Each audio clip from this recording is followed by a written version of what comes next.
Hey guys, Frank Cox here. I'm super glad to be here tonight. Welcome to happy hour. It's now 5 o'clock in the central part of the United States, Central Time Zone. And it's time to kick back and get ready to start the weekend. That's what we're all here for. Cheers, everybody. Tonight, I've got my buddy Paul from HDM Smokers on. And I'm really excited to talk to Paul because he's coming at this from a little bit of a different perspective as some of us old dinosaurs that's been doing this for a while.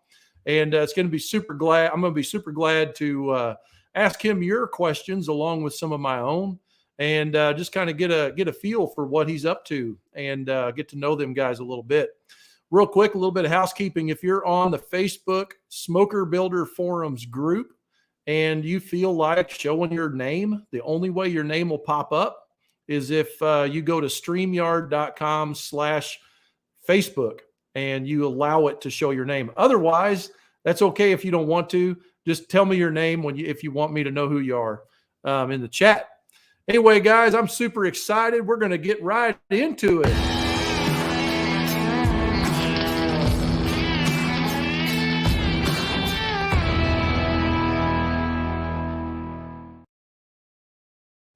Hey, there we are. Are you there, Paul? Got you, bud.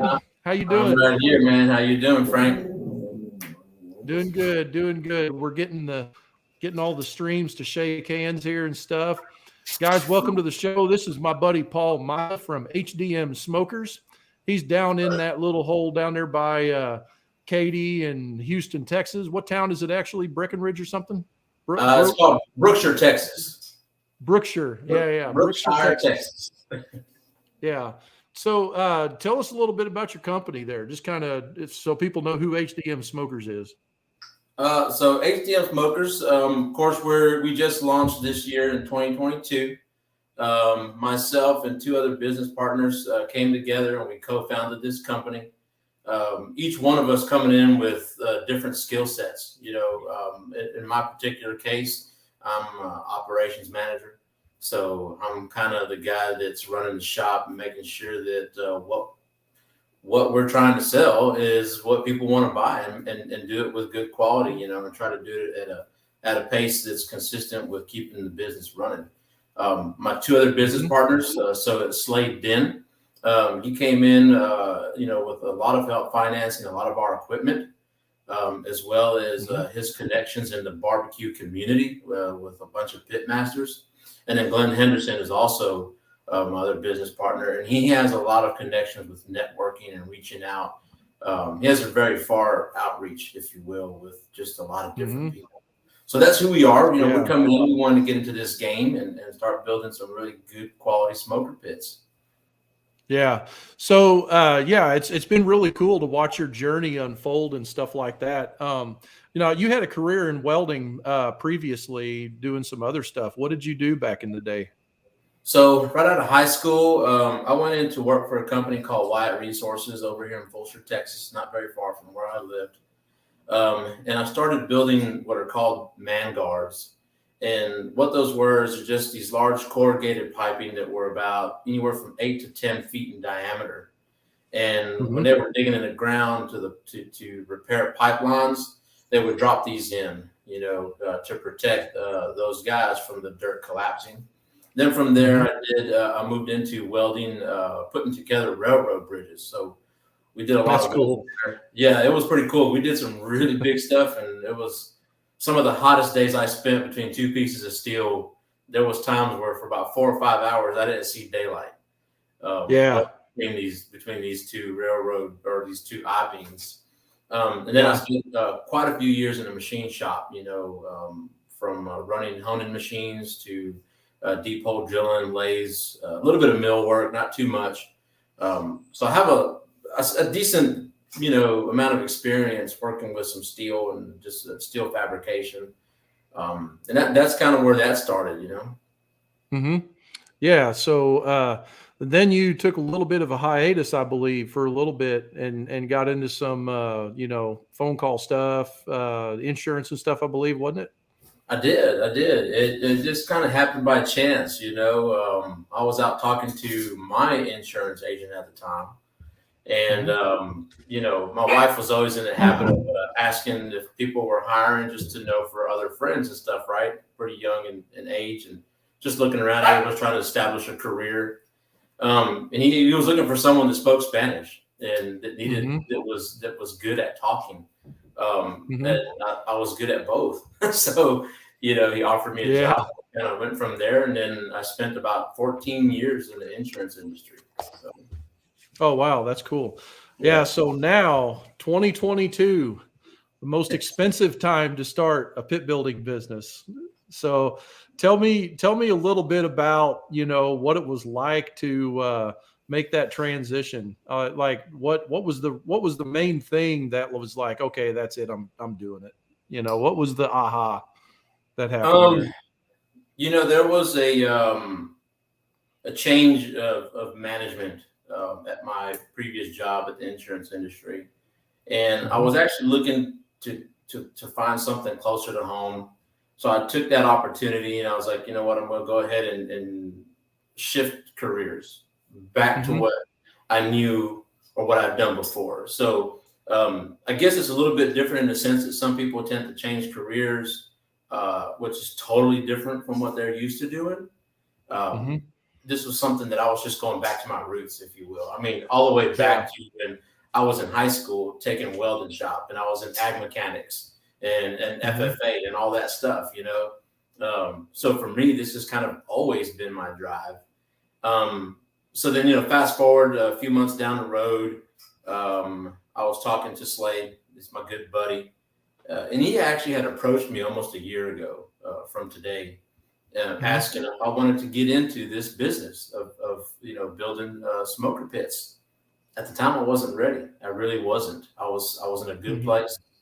But then that life change happened, mid-year around August. And even then, a few months, I had to dwell on it and had to think about it. I'm like, man, is this a right move for me? However, I'm tend to think in a way that it may not be the right move in my head, but it's something I'm very passionate about. It's something that I had some experience with. So I was like, you know what? Let's try it, man. Let's do it. If anything, at least I did it. And I didn't go forward and say, well, I never tried it, so that's kind of what that drive came from, was like, I want to do this. This is something that I've been wanting for a long time. Yeah, that's the thing is that we always called it an entrepreneurial seizure, is what we called it, that moment where you're just like, I got to go. I just got to do something here and change my situation.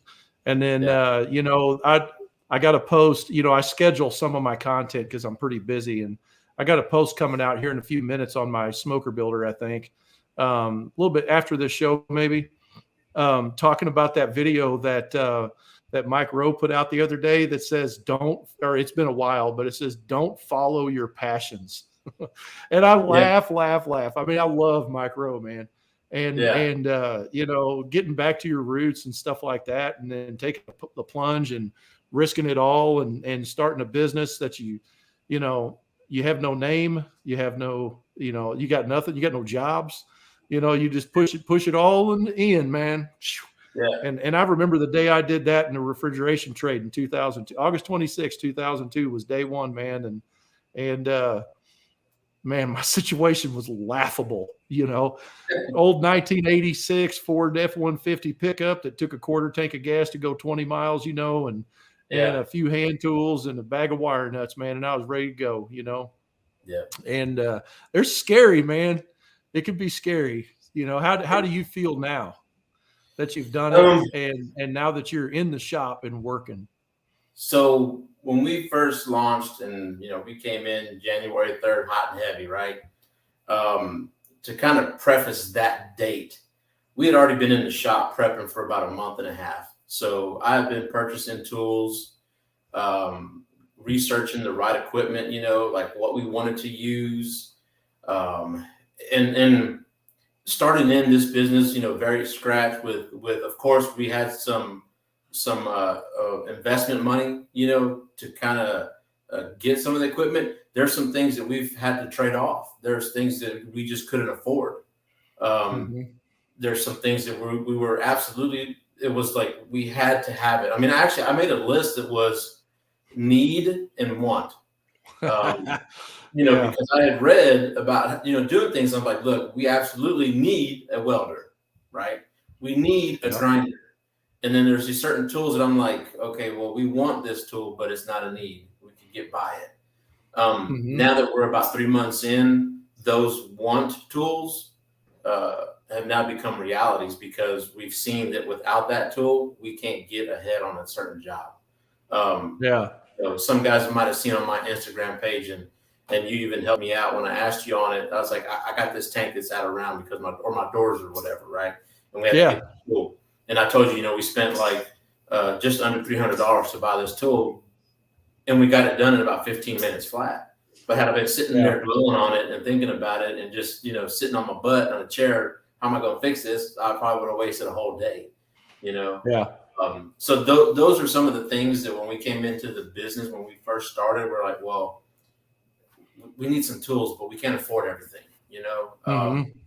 and I think you've heard me say it, and I live by these words right now with starting this business is, don't let perfection hold you back, right? Perfection is the enemy of progress. And so I said, you know what, let's just get started, brother. Buy some tools and let's just get to cutting. I know we need a torch and I know we need a welder. Let's get on it. So absolutely. Yeah. And I've seen a lot of guys over the years start businesses in their driveways and their garages, out back under an easy up, working with minimal tools. I've even got podcasts talking about it, and when some people, so, like we have the smoker plans and stuff that we make for guys, to get started with, because last thing they need to do is risk everything and then not know how to build a pit, and then they get out there and knuckle their way through it and make a mistake on a customer's job, and then they're in trouble, So having that set of plans to work with really has helped out a lot of people. But there's always a guy that, especially in like Europe and Asia and like some of those other countries like that, especially China, and that these guys want like a 3D model. They want full-blown CAD. They're expecting to be able to take this thing and roll it out in a big shop, like an ISO 9001 certified shop, and punch it in a laser and punch it in press brake and knock this cooker out, And those guys call me up mad because that set of plans is like all flat squares and circles, and it's not something they can form, and save all that welding.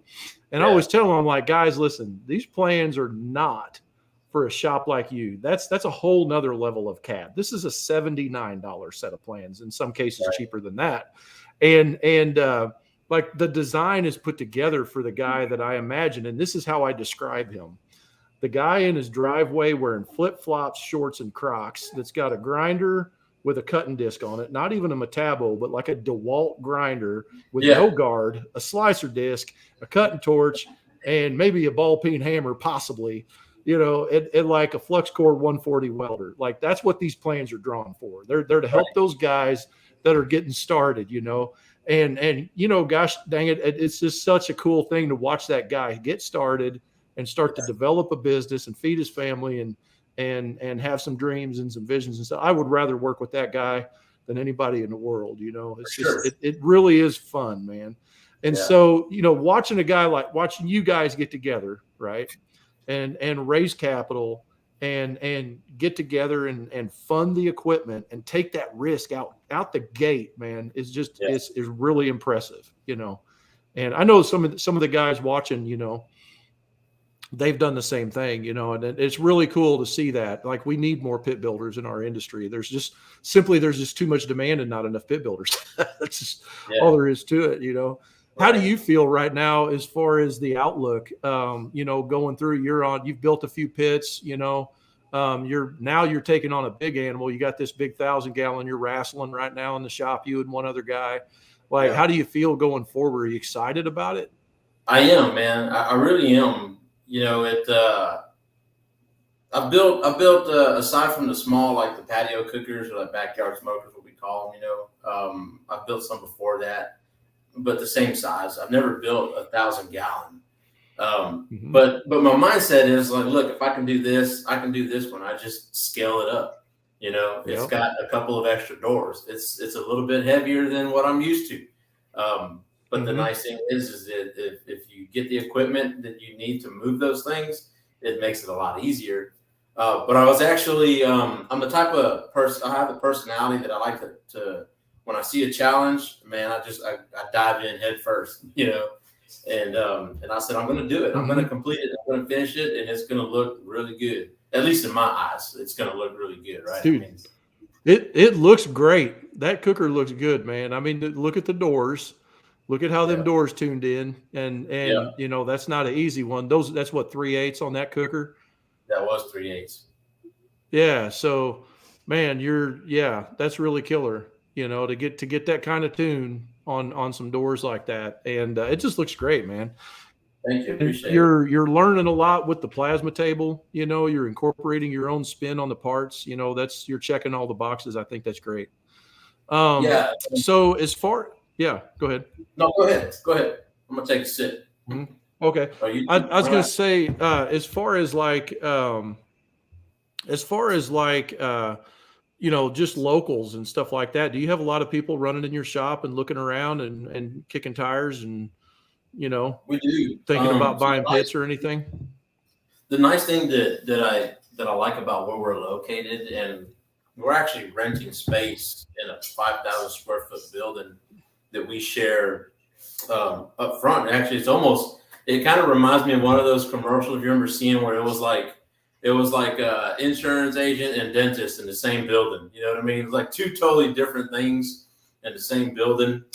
And up front is like a boutique shop, you know, where they just sell like boutique stuff. But we met them a year ago, and so we you know, my wife Ruthie, she actually remembered. She asked, "Why don't you ask them and see if they got space in the back?" And they did. So the nice thing about that road where we're at, it's Highway 90, the original Highway 90 from way back in the days, you know, before I-10 used to cut through everything.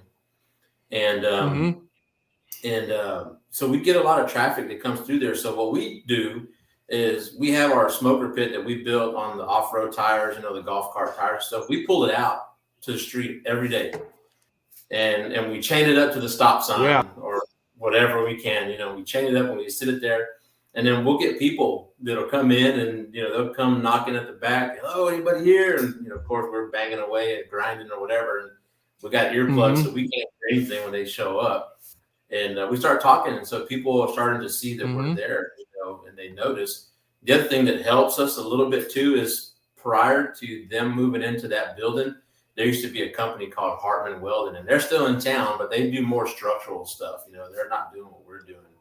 And so you'll get people coming in, and they're like, "Hey, we're looking for Hartman Welding." I said, "Well, that ain't us." I said, "But we're HDM Smokers, and we can build you a pit." You know, and so we do. Yeah, that's awesome. Great.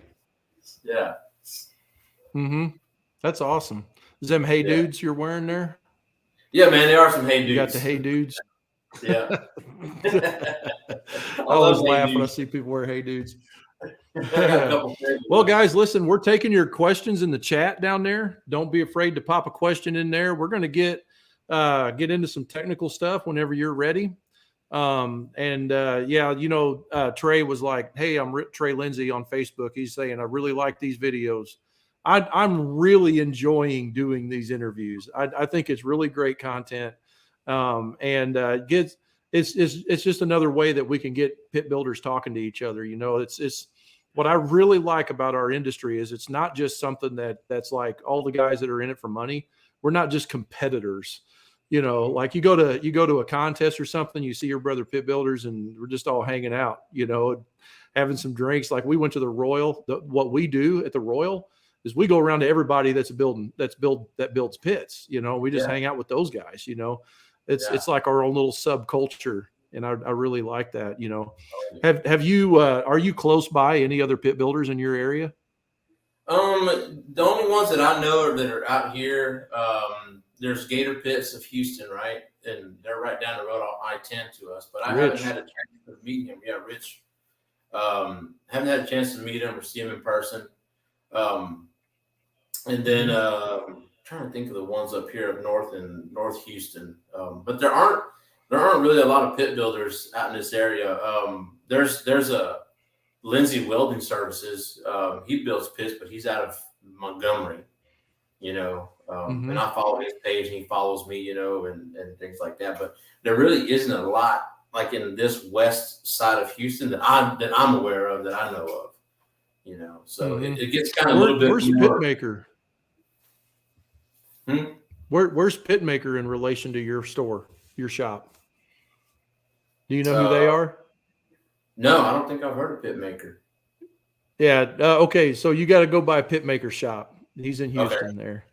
And then go in there and just walk up to Victor and give him a big old hug and said, Frank sent me. Just give him a big old hug. No, Victor's a cool dude.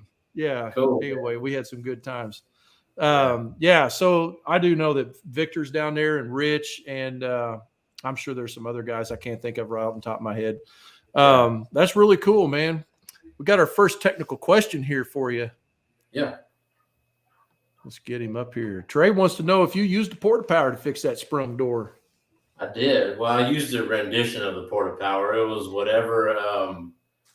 No one had a porta power, but Northern Tool had their brand of it.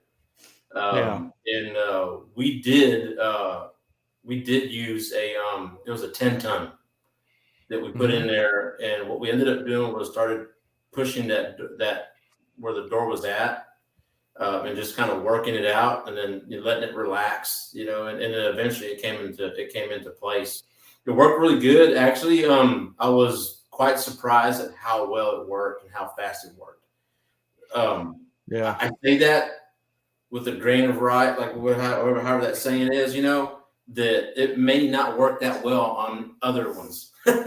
Because there's always like, oh wow, this is pretty easy, and then if I keep that mentality and I go into it, I'm like, I don't know, man, maybe it won't work. Or my first cooker was 1/8 inch thick, and it warped all the dickens, as a water tank off a concrete truck. And my first trailer pit anyway. And I used a ratchet strap, a 2-inch ratchet strap, a cutting torch, a series of 4x4s, and a sledgehammer. I was using the torch to heat the door. I'd beat the crap out of that door and beat on it on the 4x4s. This is before, I didn't know freaking nothing. Yeah. And I sat in and wrestled that thing. And then finally I wound up putting trim on the outside of the door and warped it worse, actually. Yeah. And then some guy on some forum somewhere started talking about the jack and chain method. And so I tried it. You put a bottle jack in the door, put chain around the door, put it over the bottle jack, and do that with the bottle jack, and then it pops and the chain comes off and hits you in the mouth. No, wasn't a good time. Anyway, porta power changed everything, but the realization that it's the tank, not the door, that's the problem, changed everything for me. Yeah. And that was, so is that what you had? Yeah. So when I started on that tank, we pushed that tank to the shape of that door. And I had some concerns with it because, that little extra section that goes from one door to the next, I'm like, man, what's it going to do to my other door? So it was a very fine line of like, let's push it out here. Let's see what that does when it goes down, and let's check the other door too. And so we were just back and forth until we just got it within a reasonable tolerance. Again, it is a 60-year-old tank. But they look great. They really did. It really settled in really well, So who's to say that after what's that? Go ahead. I was like, who's to say I think there's a small delay. Yeah. Who's to say after so many hours of cooking that it won't warp again? But at least now we could probably offer that service and say, hey, we can straighten your doors out. Hey, there you go. Yeah. So when you put the porta power in and you pushed, let's say, get my hands right out like that on the tank. Yeah. Did you take and whack it with a sledgehammer before you let the pressure off? I did. Awesome. Yeah. Real quick, 1 second. Hey, Lisa, yours is faster than mine. It's rubbing my band. She's watching over here with the sound on. Oh, okay. Just close it. Just close out. Yeah, she manages the chat usually, but it's slowing my bandwidth down. Anyway, so I always hit right where that porta power is, right where the punch is, and I didn't hear. Did you do that? I did. I did. You did? So matter of fact, I forgot to do it one time, and Slave reminded me. He's like, "Hey, you forgot to hit the tank with the sled." I was like, "Oh, you're right." So I told Brandon, I said, "Push that thing back out, man." I said, "Let me give it a good whack." Yeah, you got to push it a lot too, man. I mean, I've seen them porta powers kind of do this a little bit. Like, I mean, we're putting some pressure on that thing. Ours did that just slightly. It was real heavy duty 10-ton one. So, I mean, it was heavy. I mean, the case that it came in, I mean, it felt like you were just dragging a 80-pound bag of cement on the ground. I mean, even though it had wheels on that case, it didn't spin very well. Yeah, we pulled that thing out, man, and it was I could see that it was bending a little bit. I wasn't too concerned yet. I was more concerned about the hose popping off than I was a bar, bending out. But no, it worked great though. I mean, it pushed out. I mean, I pushed out because the door was, after when we cut it out, it was warped the whole 3/8. I mean, like I said, I could just see black inside the tank, with that crack, the way that door, or the way that the tank relaxed off the door, right? And so when we were pushing it out, I mean, we just gave it everything, and Brandon was just pushing it. I was holding it in place and just whacking it. I mean, yeah, we definitely put some binding pressure on that thing, but it worked. It paid off. Hey, he can't watch videos right now. He's just gonna play cool math game. Okay, cool. Sorry, guys, had to do some family business there. We had to prevent Minecraft. Here's another question here. Yes, sir. We got 524 Rhodes XFN. Rhodes what? I need to know what that means. Where do you find tanks at a price that you're not going to lose your ass? Well, I found, I guess, a question for me or for you, Frank. I mean, yeah, go for it, dude. I'll give my spin next. We just have a local LP. I mean, it's literally called local LP. That's it. That's not that. That's hilarious. I called them up, and man, they had tanks for cheap. I bought that 1,000 gallon.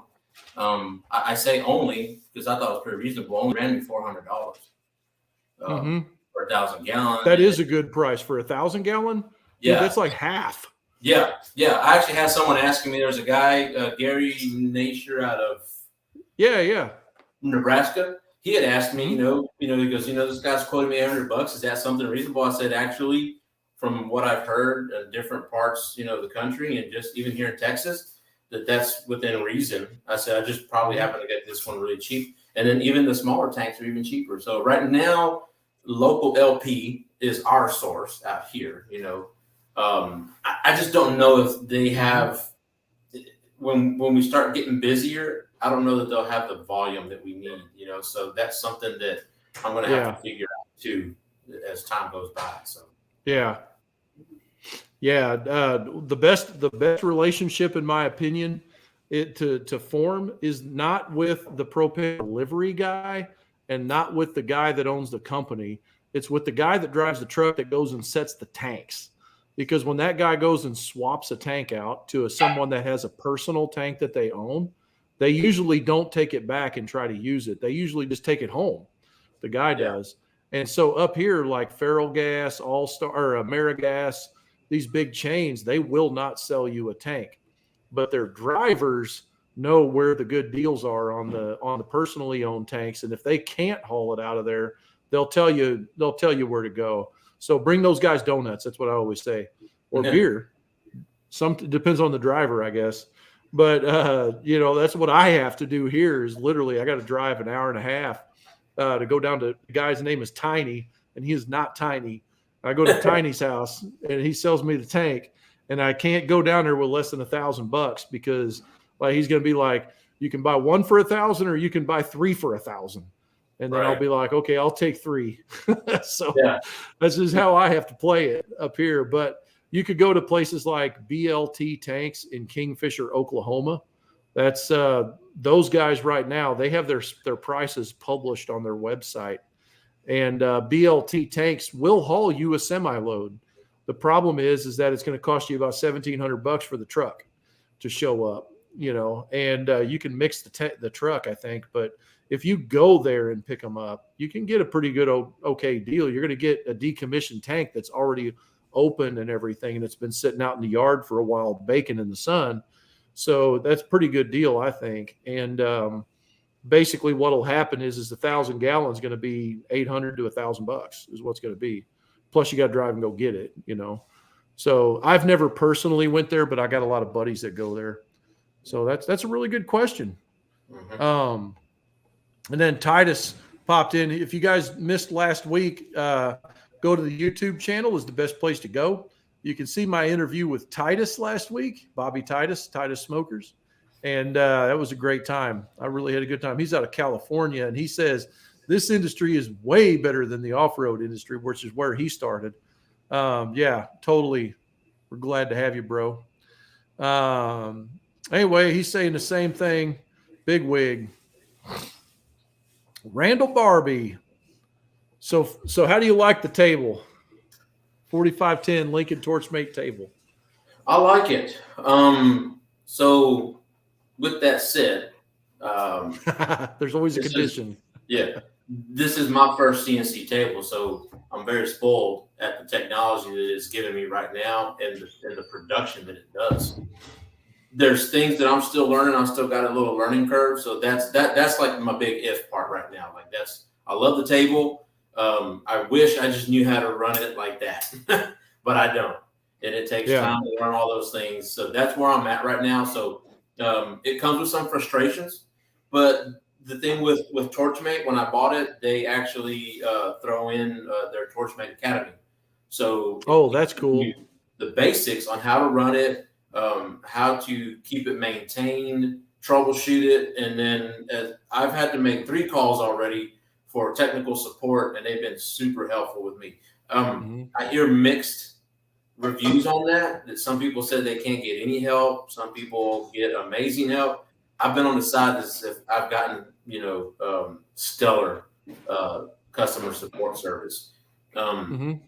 So learning how to use it, I would say that you have about a good month and a half of getting to a point where you're proficient if you're attuned to learning how to use your computer, like the AutoCAD that they provide you with, and then getting that over to your machine. And then I would say, aside from the cost of the machine, a good like couple $1,000s of sheet of steel to to really get a grasp of what it can do, so you can see what it does. Like right now, we've cut 1/8 steel, 3/16, and 1/4 inch. 1/4 inch is probably the thickest that we'll do, but I really do like it. I mean, I've gotten really good at the AutoCAD, or I say really good. I've gotten really good at the parts that we have to design. Put it to you that way. We're not doing anything super complicated. So that brings up some questions. Let's dwell a little bit on this table.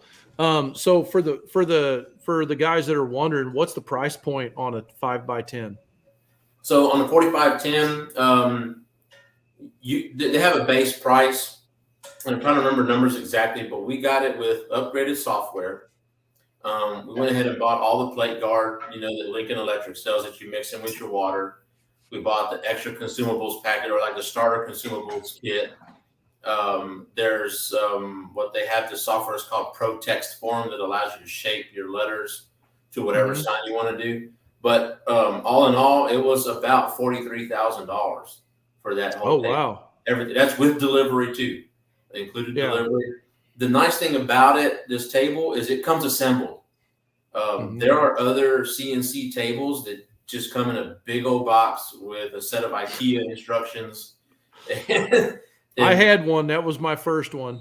You're left to your own devices, right? With this one, I liked the idea of it being assembled already. I had to offload it, and that's a whole nother story on getting that thing inside our shop. But so you have to offload it. You set it in place. You get your electrical running. You get your electrical, which it can run on 240 or 3-phase. Oh, 3-phase, 208. Put your ground, and then you put your water in it, and you just turn that thing on. Or you got to plug it into a 110 for the computer, which is called the VMD, which is the Visual Machine Designer. And that just needs a 110 because it's a computer, basically. Yeah. So is their software proprietary, or are they using something like Windows, Linux, something like It's, that? Like, it's, is it? it's Windows. They use Windows. It is It's Windows. Windows. So Mhm. I'm wondering if it's a mock based software or if they wrote their own. So my roots go really far back with Plasma and all that software and stuff like that. And Mach 3 is actually where I got started, which is just basically like a programming language for motion controllers and stuff like that. So, So but I'm curious if it's mock based or not, like Fast Cut or something. no, so they use a program like so the software is proprietary on the actual machine, which is the VMD, the Visual Machine Designer. Mm-hmm. That's just all theirs. But the CAD that you use is called CAD Cam by Torchmate. And Yeah. the CAD Cam, from what I understand, is it's kind of like a free web-based sort of software. However, you have to have a license to use it. Yeah. So when we did this, of course the machine, it comes with one license. I bought a second license in case I lost the first one, because you literally have to have a USB plugged into your computer or laptop to even run the software. It will not let you go past drawing two geometric shapes. It'll lock you out and tell you you don't have the proper license. Oh, wow. So they have that for like professional use. Then they have a student license, which it's the same program, but it's there's some features that are locked that are not needed for for like this. Like there's some programs in high schools that have Torchmates, and they use that. So that's kind of what it is you have that license to use it. I mean, I think it's a really great, powerful tool, because so far everything that I've done on it, with the exception of my own errors, it translates perfectly into the machine. So That's awesome. Yeah. So I started my journey with Plasma on a home built table that a buddy of mine owned that he ran and cut all my parts on. He built the table himself. It was using Mach 3. Then he sold it to another buddy of mine, and that thing was like band-aided and bubble gummed together. And it worked a little while. He cut some stuff. Then we wound up with a Plasma Cam Samson table that a different guy had that I used to work for. We cut a bunch of parts on that. And then I threw down and bought my first personal table that I owned, which was a 5x12 from a company called Burn Tables. And that was the absolute second stupidest thing I ever bought in my life. The thing still runs. Tom uses it for cutting expanded. That's about, I mean, it just doesn't have any controls. It's really like I do not recommend Burn Tables. I'll just tell you that. Never buy a table from a company called Burn Tables.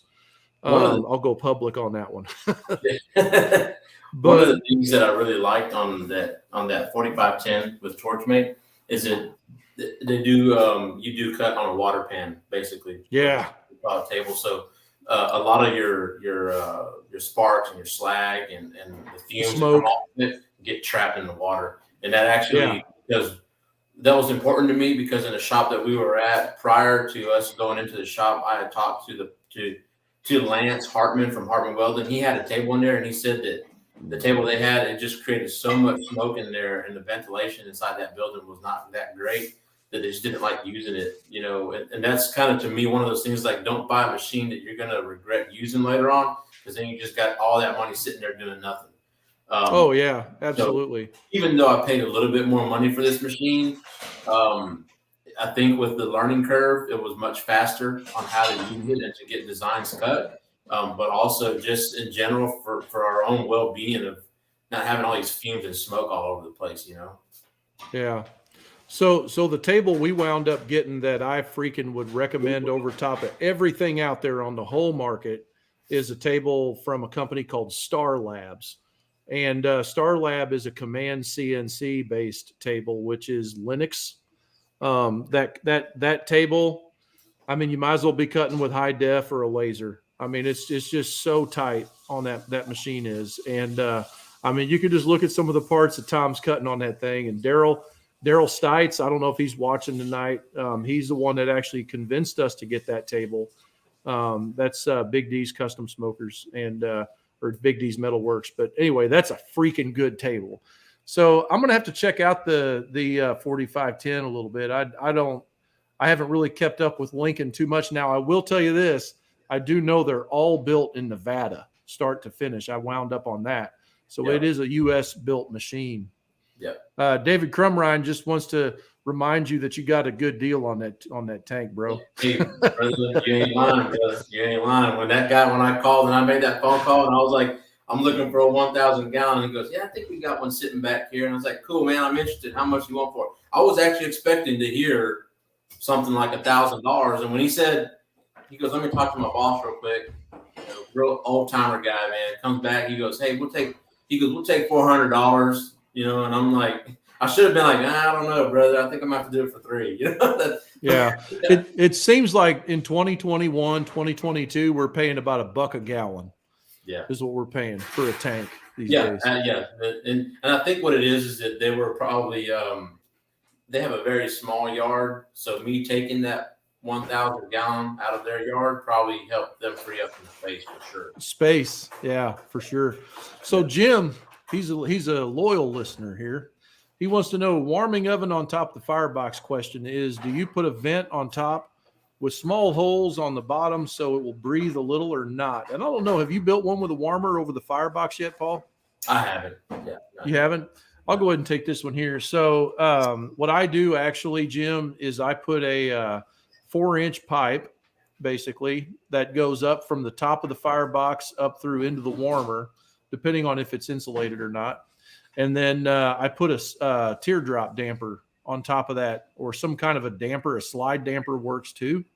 And I use that damper to control how much heat and smoke goes into the warmer. Now, if you insulate the top of the firebox and you close the damper, it will literally operate as a warmer. And that's going to keep it around 150 or below 200. Without the insulation, you're going to run about 225 to 250 in there all the time, even if you have the damper closed. Water pan does help. And I like to put a smokestack on the warmer if I have a damper going in from the firebox. So that's kind of what I do. But, there's all kinds of ways of doing it. There's no wrong answer. Now, this guy right here, this guy's a clown now. I'm going to give him a shout out. This is my bro, Ron. He's learning how to use StreamYard. If you guys are in the ham radio industry or you guys looking at ham radio stuff, he's on top of the pile. He's the king. You got to go check out Bridgecom Systems. And that was not a paid plug.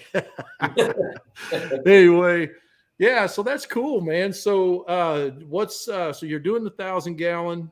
You got a couple patios running around. I really like your patio model that you guys build. Thank you. It's a really nice design. It's a good price point. I think we were talking last night a little bit about that. I think.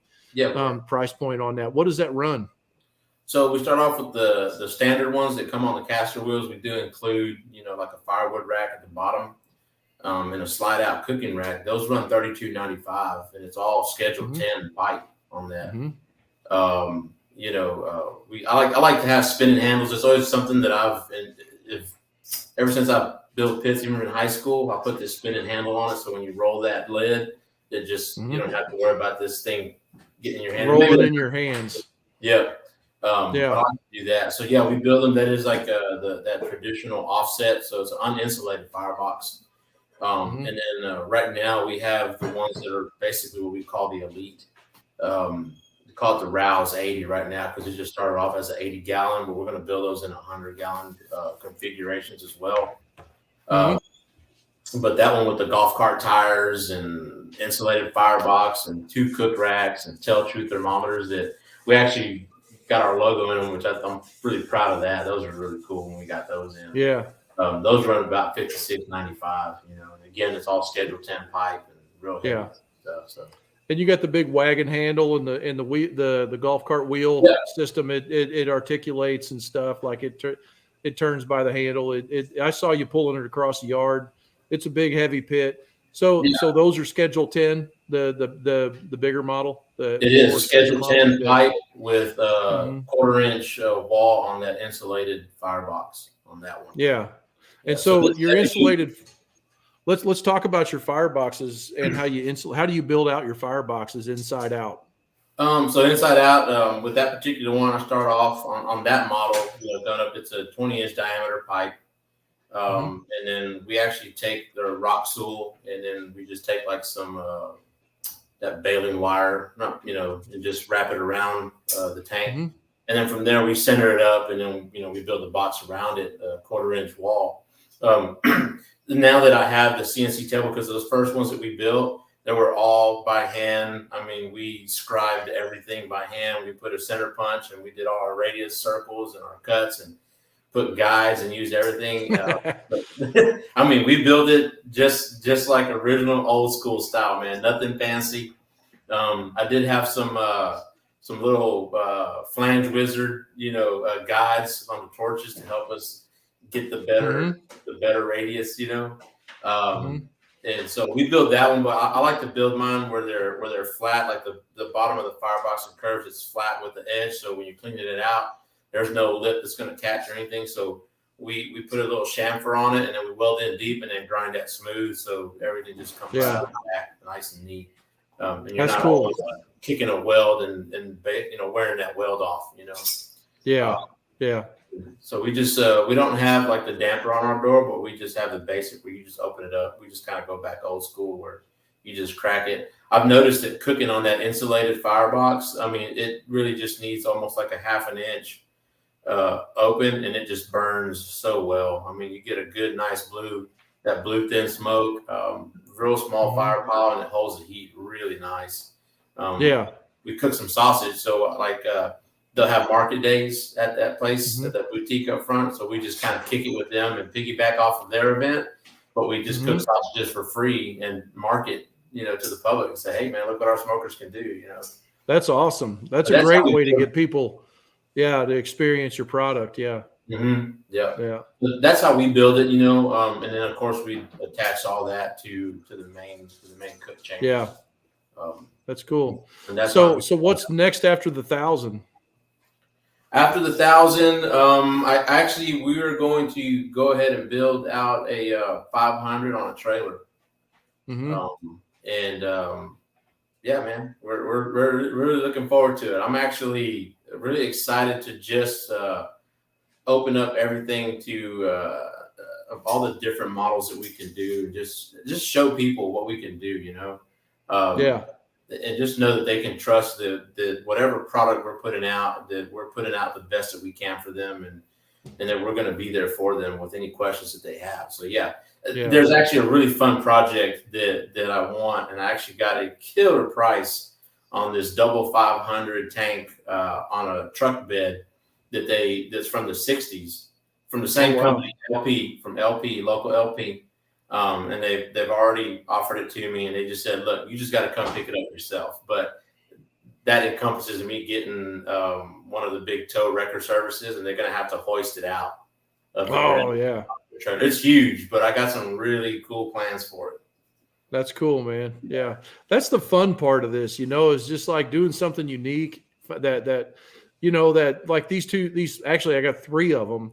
It started with one tank, and I was all dummying around trying to figure out what I was going to do with it. And then I was like, I've always wanted to build that old school Texas offset with the warmer on the smokestack end, firebox on the right and vertical on the left, I always wanted to build one of those, and I never built one. And one tank turned into 2, and then 2 tanks turned into 3. And now I got enough tanks I can cut 3. I can build 2 of them cookers, Nice. And, that's the funnest part about this whole deal. But the problem with that fun part is it doesn't make as much money as just building the same thing over and over and over.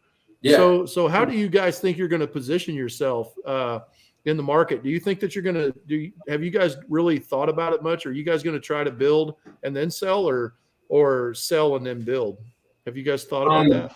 And what I would like, and all 3 of us are aligned on the same path, is I would like to have where we're always consistent with having, like the backyard patio smokers. There's always going to be availability.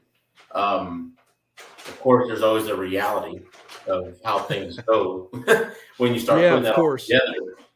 But the goal is to get to that point where someone shows up and they're saying, hey, man, I just want to buy this model. Or like, we'll always just have this model available. It's not going to be any kind of customization or anything like that. It's just, here it is. Here's a great smoker. It's ready for you to take home today. Yeah. I always want to have that. I'd like to have a separate team that works on some mild customizations where they can pick like a package of customizations, because at that point we could still do that in a very efficient way, because we'll just already know, okay, here's the base and we're adding these things, and they already know, okay, we've got to cut everything like this. Or what I really want to do is we just have everything already cut for that, and they just pick it, from our inventory. So not a blank check sort of customized pits, but more of a customize your package, almost like ordering a new Jeep. You go in and you pick Yeah. So you already know that your Jeep is going to come with 2 or 4 doors, whatever you do, or it's going to come with an engine, wheels, and a shell. And then from there you pick your color, and there's certain things like just the different, of course it's limitless, but like at a car dealership, they'll say, okay, well they have the, like at Ford, there's the XLT, there's the Lariat, there's the King Ranch, the Platinum, and then there you go, and then that's it. Yeah. But in this case, because they're smoker built, they're just smoker pits. There's not a ton of features we can just add here and there, little things. Yeah. But we do. We would like to offer, full customization as well, as long as that guy comes through, and like all the other builders, if they're willing to pay. $1 million, bro. $1 million. Yeah. That's what it is. Yeah. So, but we would like it to be at a point where we're always offering our smoker pits. They're always available. I'd like to overcome that hurdle of having to tell people, no, man, we got, I don't know. Like I say, there's that goal and that vision, and then there's a reality, and I'm trying to bridge that gap. To where it's within reason, Yeah, that's super cool. Yeah, I like that core product approach. Where you've got this one thing that's just always on the shelf, and sure, we can build you something else, but here's the way that works. And we can get you this today, or even next week or 2 weeks. Minimal lead times. I think that's a really good approach in this industry. I know that a lot of guys are starting to just basically get to the point where they're just going to build and then sell. And while the real issue, and I think that's a good approach too, because you can build whatever you want, but honestly, there's such a demand right now for these big cookers. You could just pick a size, 250 gallons. And just build those, as long as you could get those that inventory, you could just focus on that one size and then build 3 different options around it. And, because we all get that phone call. Let me know if you've had this phone call yet. The guy that calls up and says, do you just have anything there I can buy right now? I just need to buy something today. We get that phone call all the time. Do you get it? I mean, not yet, man. Because if I did, I should be telling them. I said I'll have it ready for you in about 3 days, and we'd be working 24 hours a day just to get that thing busted out. Yeah. See when we get that call, it's just like, I'm sorry. I wish I did. Yeah. I'd freaking love to sell you something right now. Everybody else wants something right now too. It's just the way that the demand has just gone through the roof. What do you think caused that demand? Is it like, Aaron Franklin, but look at the industry. What's the deal? Is it just an irrational passion and just people just can't get enough, or what is it? I believe so. You see me with this Harley Davidson shirt on, and I'm a big Harley Davidson motorcycle rider. I don't care what you ride, but I'm a big motorcycle guy. I love Harley Davidson stuff. And even at the toughest times, man, it's just one of those guilty pleasures. Just like, I just want this, I want to buy it. And if you can afford it, and it's within your means, I just think that's what it is. I just think that there's this, this culture of it's the lifestyle, people post pictures and they're like, man, this is awesome. This is what I want to do. I want to be cooking and smoking, and I want to brag about being up at 4 a.m, getting my fire going and throwing my brisket in there and talking to my friends and say, hey man, I've been smoking this thing for 12 hours, 16 hours, whatever. Yeah. Yeah, I just think there's a bravado with it, and I love that, man. I mean, I think it's awesome. It's just, I think it's one of those things I tell people. I said, look, brother, if you can cook a brisket and you can do it over and over again, you got some real grit, man. yeah. So I think that's what feeds it, Yeah. The funny thing is like we always joked about on our forum, the old SmokerBuilder forum, when you go back over there and check out some of them older threads, down 2018 and earlier, you'll see a lot of guys on there that just all they did is they like took all these pictures of their entire build, right? They posted tons of pictures of building that cooker.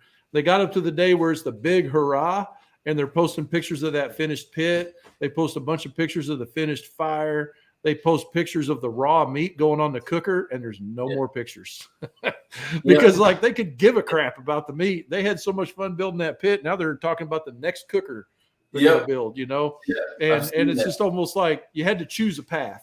Are you going to be a smoker builder or are you going to be a pit master? And you can't, it's almost like you can't be both. So which one are you? I mean, man, I'm a smoker builder, man. I posted a picture on my Instagram and I was saying, I get that question. I get the question often. It's like, well, since you know how to make them, do you know how to use them? And my answer is, yeah, I do. I said, but you know what? There are pit masters that are a lot better than me, and I let them do the cooking and they let me do the building. Yeah. And like I'm the world's worst because like I cook a lot of dang food, man. We cook so much food and I never post pictures of food. It's always about like being in the just the identity of being a smoker builder and like how much fun this is. And like I said earlier, that post that's going up that Mike Rowe put out, that video a while back, that was like he said, don't follow your passions. I think Ron, my buddy in the comments there, I think he was here that night. Me and my buddy Lepich and Ron, we was out there watching that video, and I mean, we just laughing about it. And the thing is like, I've always followed my passions. I just did everything it freaking took to be able to live in the thing that I love doing the most, and to help other people catch the disease also, and ruin, wreck their lives and get them into this habit. It's almost like, I don't know. There's just so many cool things, man, that you can do with this. It's just fun. It's the relationships. It's the people that you get to know, like friggin', I had drinks with Chris Lilly, man, because building smokers, and get to know a guy like that, Big Bob Gibson. I mean, come on, it's just really cool to be in this industry and, get to know the relationships and stuff. And I'm ate up with it. So I have a hard time with that video because I get the point of what Mike is saying. Mm-hmm. And that post will go up here shortly. I think I got it scheduled for about 7 or so. But I have a hard time with that. I really kind of, I'm caught in the middle because I believe in what he's saying for the masses. The guys that somebody's got to pick up somebody's got to run trash truck. Somebody's got to be a diesel mechanic. Somebody's got to, be a fisheries biologist, whatever it is. They all got to do those things. And or somebody's got to be an accountant, right? And he's just saying like, it's just the message. So I'm not going to try to preach at you about it. Yeah. But how do you feel about that message? Oh, man. Did it start off as a passion? Probably not. When I was a lot younger and I was in high school and learning to do stuff. Actually, I even go further back because I was asked this question. I grew up. My mom was a single mother, raising me and my siblings. My siblings were older than I was, so they moved out, and it was just me. And my mom bought a house that needed a lot of upkeep, so she was constantly every weekend. We were doing something to the home to get it better.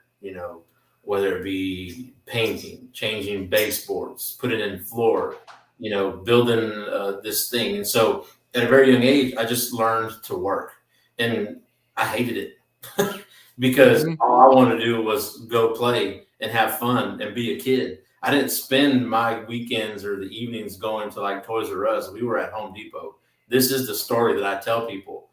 Home Depot was my playground as a kid. And so growing up, No, it wasn't. But then as I got older, I grew an affinity to always going back to that and always tinkering and always building things. And so what started off as a job and a chore became a passion. It was something that now I long for, that I wanted to do. So me personally, yeah, man, chase your passion. If it can make you some money, well, man, that's awesome. Even if it doesn't make you money, do something that makes you happy, that you get some fulfillment out of. Don't just do it because you think other people think it's cool. It's just, man, because in the end, you're going to have people that are congratulate you and cheer you on, but the majority of them, they're not. And so the only drive that you have is yourself, and that passion is what's going to give you that drive. And that's kind of why I feel where we're at, where I'm at with starting this business. Truth of the matter is, you're going to get a ton of likes on Instagram. You're going to get a ton of people comment saying, man, that's awesome. That's a good job. But there are so many more people that don't. And even though you appreciate the people that do give that to you, we all want validation. We all want people to say, dude, you're doing awesome. We all want that. It doesn't matter what we're doing.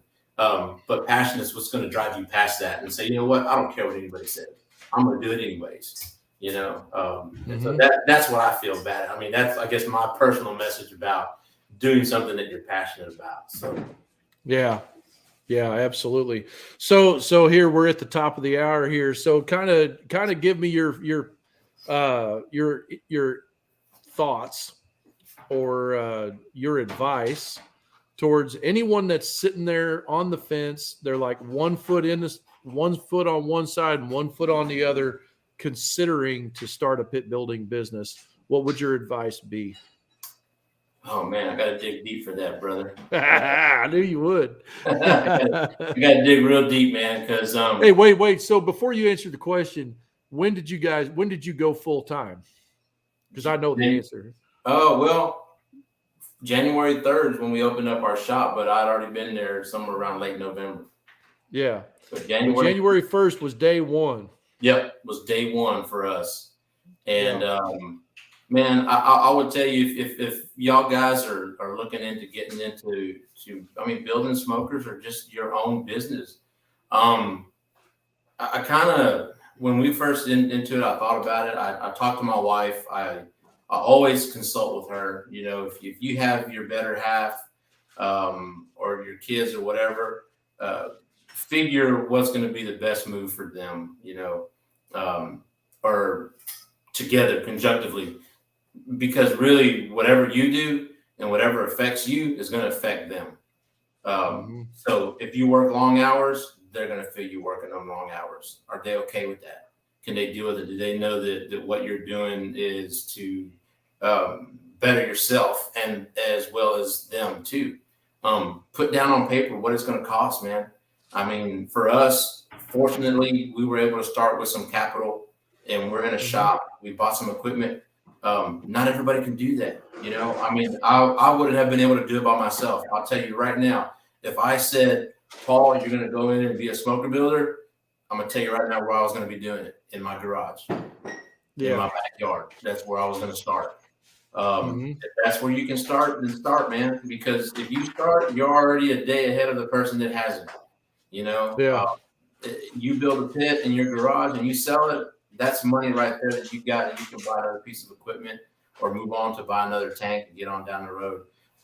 Definitely put everything into perspective, but don't let obstacles hold you back. Again, you'll never start if you're just looking for that perfect moment.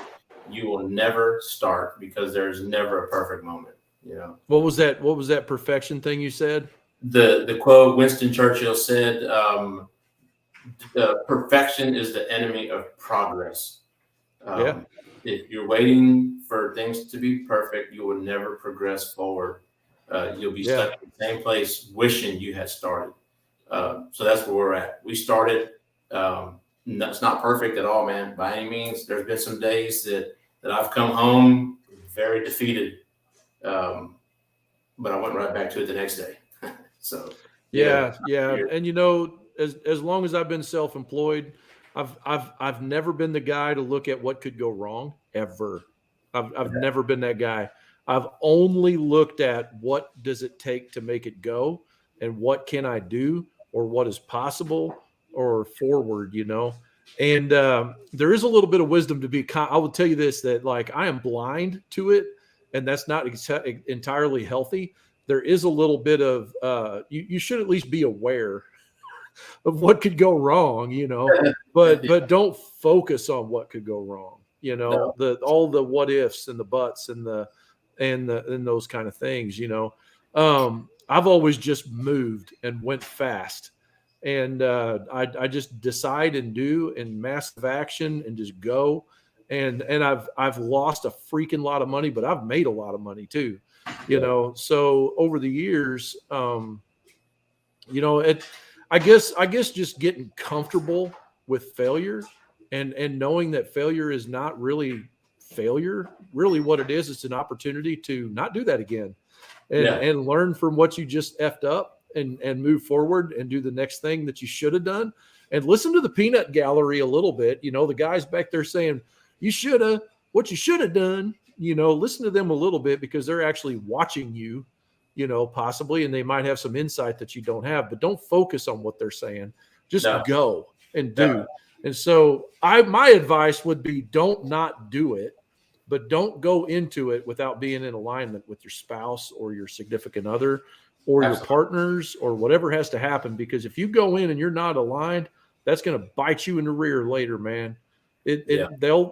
People will blindly follow you wherever you go. And if you don't have that communication up front and that alignment up front, it will come back. What is not talked about, a guy named Brandon Dawson says, what is not talked about will become a problem.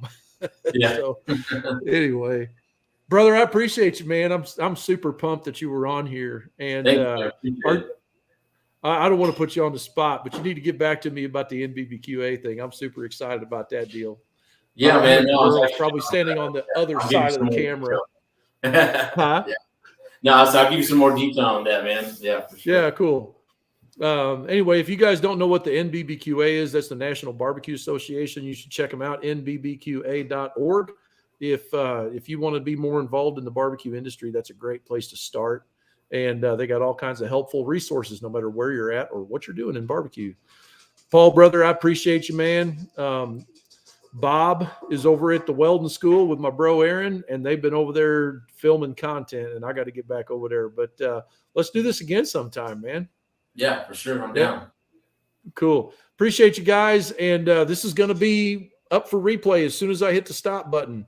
And let me know if this was helpful. If you got any little nuggets of information, like and subscribe, whatever platform you're watching on, if you don't mind, and share it with a friend. I'd sure like to gain new friends by your kindness of sharing this thing. So we'll see you guys later. Have a great weekend. And we'll see you later.